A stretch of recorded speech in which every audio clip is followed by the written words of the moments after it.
Oke, Assalamualaikum warahmatullahi wabarakatuh.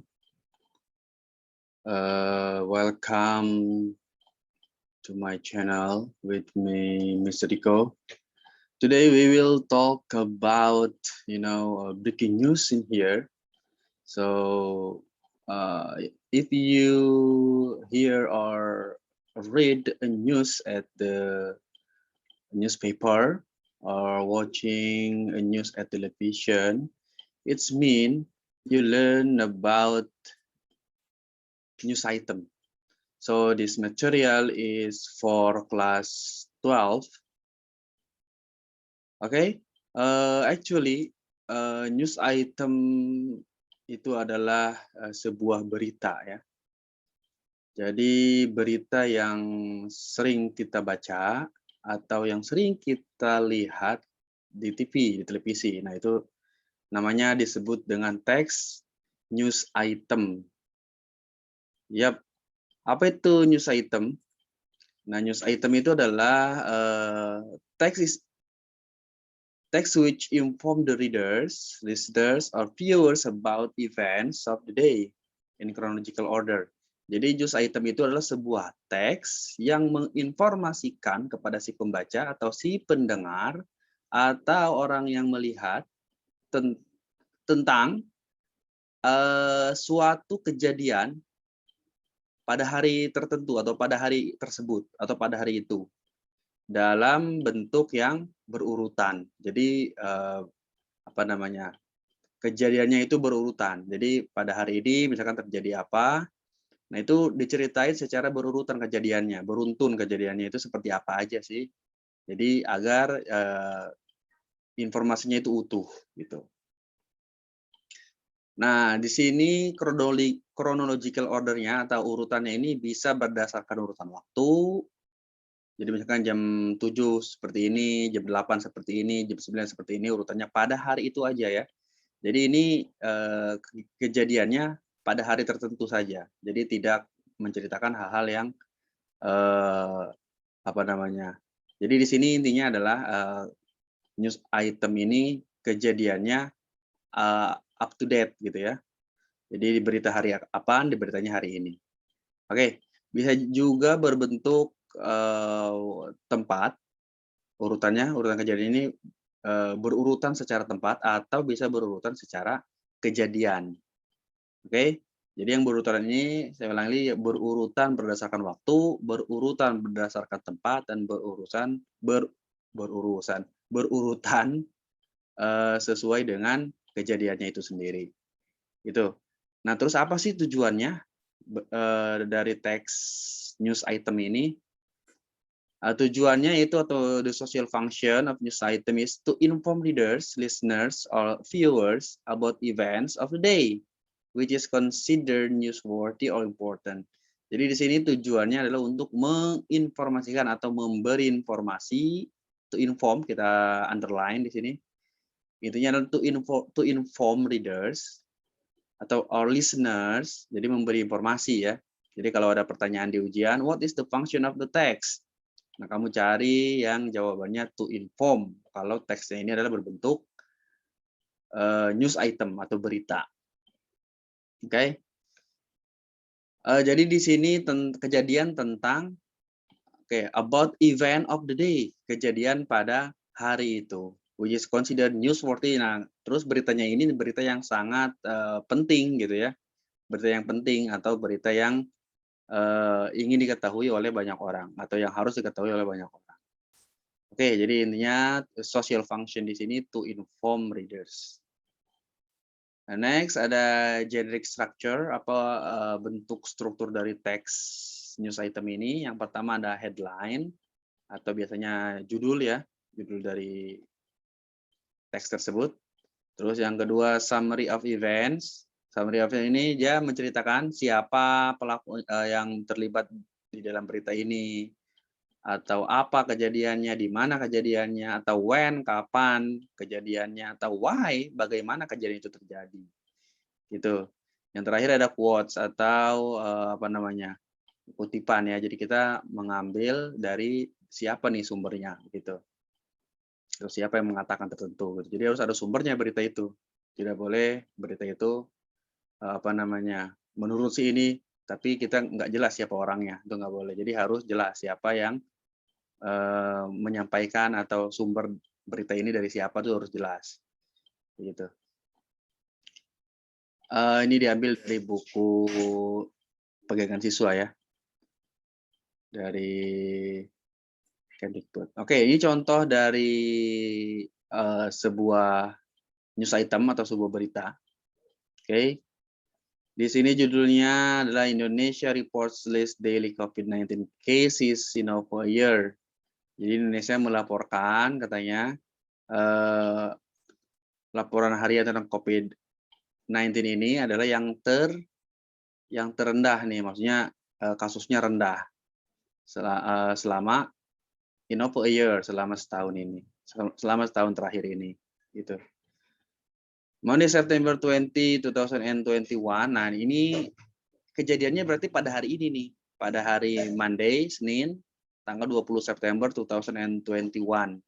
Nah, jadi kejadiannya pada hari ini. Nah, ini sangat jelas nih. Biasanya ciri dari sebuah news item ini ada ini nih, ada keterangan kapan berita ini dikeluarkan, gitu. Nah, artinya kejadiannya the day-nya itu ini hari ini, gitu. Tanggal 20 September 2021. Oke. Ini beritanya Indonesia on Monday reported New Delhi coronavirus infection, the lowest since August 2020. Nah, jadi di sini adalah beritanya adalah bahwa pada hari ini kasus yang terinfeksi coronavirus ini yang terendah sejak bulan Agustus ya. Jadi bulan Agustus 2020. Nah, karena itu sekarang nih tanggal September tanggal 20 ya. Jadi udah bulan yang lalu gitu ya. Di sini data from countries COVID-19 task force show with that angka kematiannya hanya 166 yang diberitakan yang dilaporkan oleh Badan Penanggulangan COVID ya. Late last week, coordinating maritime affairs and investment minister Luhut Binsar Panjaitan said the addition of confirmed case of COVID-19 had dropped by 94.5%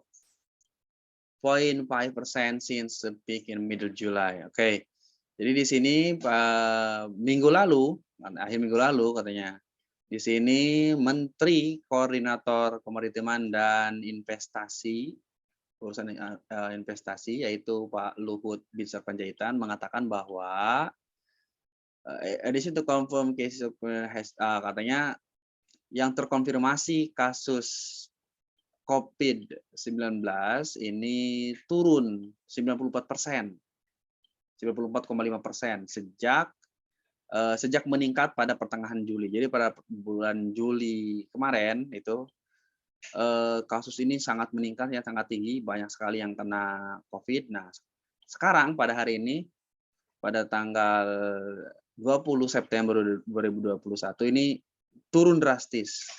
Oke. Itu beritanya. Nah, ini yang dikatakan oleh Pak Luhut. We are happy today that the reproduction rate is below 1. It is the lowest during the pandemic and it is indicating the pandemic is under control. Luhut told news conference.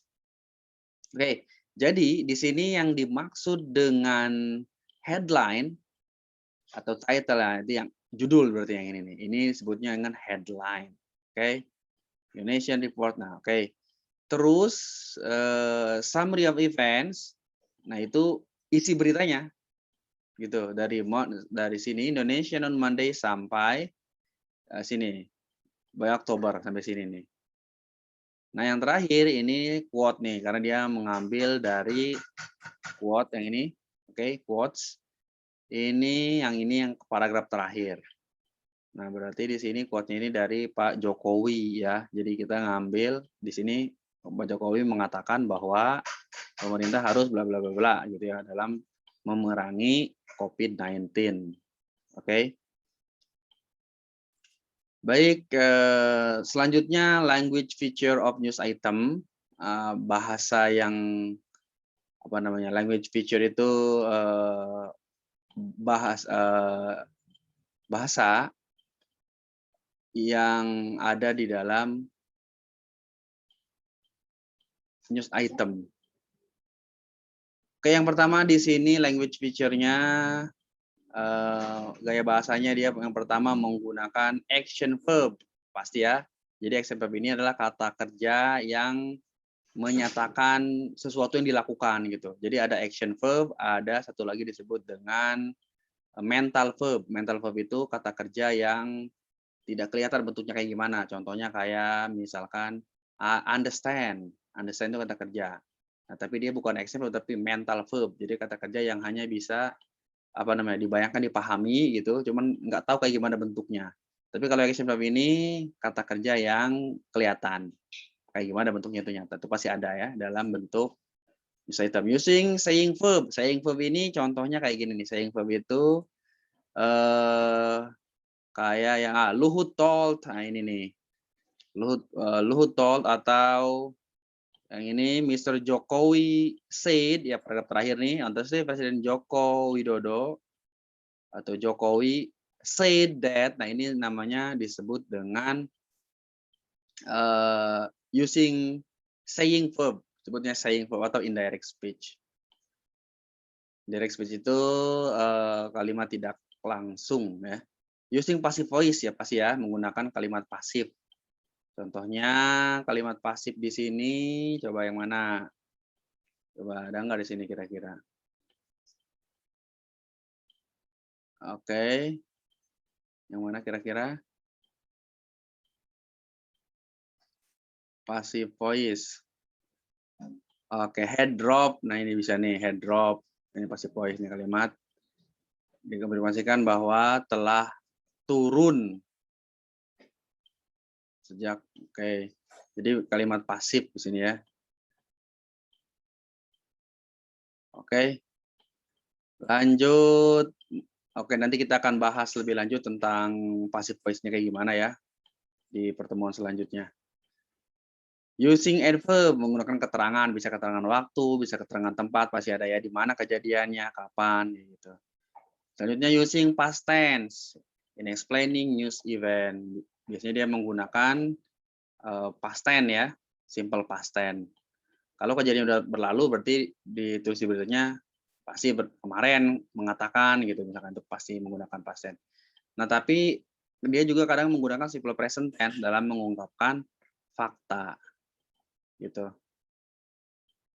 Oke, terus the language in news item is supposed to be clear and precise. Nah, jadi bahasa dalam bentuk berita ini harus jelas bahasanya dan tepat. Gitu. Oke, baik. I think enough for today. So have a nice day. If you have any question, you can ask me through WA.